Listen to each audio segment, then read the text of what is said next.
नमस्कार शिक्षक बांधवांनो, तुम्हाला एक अत्यंत महत्त्वाची संच मान्यतेसंबंधित एक माहिती द्यायची होती। जे आपलं UDAS+ पोर्टल आहे आणि त्याला जे इंटिग्रेट म्हणून आपलं सरळ पोर्टल झालेलं आहे, तर संच मान्यता ही उद्याची शेवटची समजून सगळ्यांनी शक्य तेवढ्या प्रमाणात आपले विद्यार्थी UDAS+ ला चढवून घेणे। कारण की UDAS+ ला जे मुलं आपण चढवले आहे ते 2 दिवसानंतर सरळ पोर्टलला ॲड होतात। कारण की UDAS+ ला कोणत्याही प्रकारचा संच मान्यतेचा टॅब नाही आहे। तो टॅब आपल्याला फक्त आपल्या सरळ पोर्टलमध्ये दिसतो।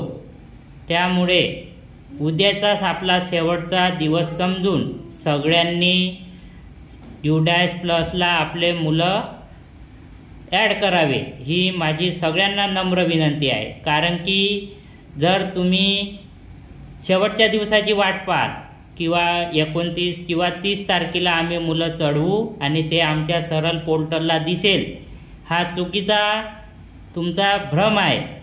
तुम्ही जर उद्याच्या उद्या शेवटचा आपल्या संच मान्यतेचा दिवस समजून UDAS+ ला आपले जेवढे काही मुलं आहेत, पहिल्या वर्गापासून ते 12वी पर्यंत सगळे मुलं प्रत्येक शाळेत कोणाचा 4था वर्ग आहे, कोणाचा 7वा वर्ग आहे, कोणाचा 10वा वर्ग आहे, तर कोणाचा 12वा वर्ग आहे।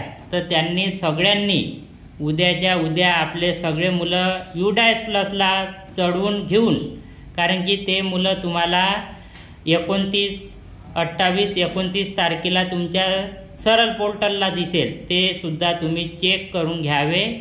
आणि व्हॅलिड ही सर्वात महत्त्वाची बाब आहे। MBU हा आपण नंतर पण करू शकतो, तो कंपल्सरी भाग नाही आहे। फक्त व्हॅलिड विद्यार्थी असणे हा फार मोठा महत्त्वाची बाब समजून उद्याच्या उद्या तुम्ही जेवढे काही शिक्षक बांधव आहे, शाळा आहे, त्यांनी आपला हा तात्काळ मेसेज सगळ्यांना देणे आणि उद्याच्या उद्या आपले सगळे मुलं UDAS+ ला चढवून घेणे ही नम्र विनंती माझी। धन्यवाद।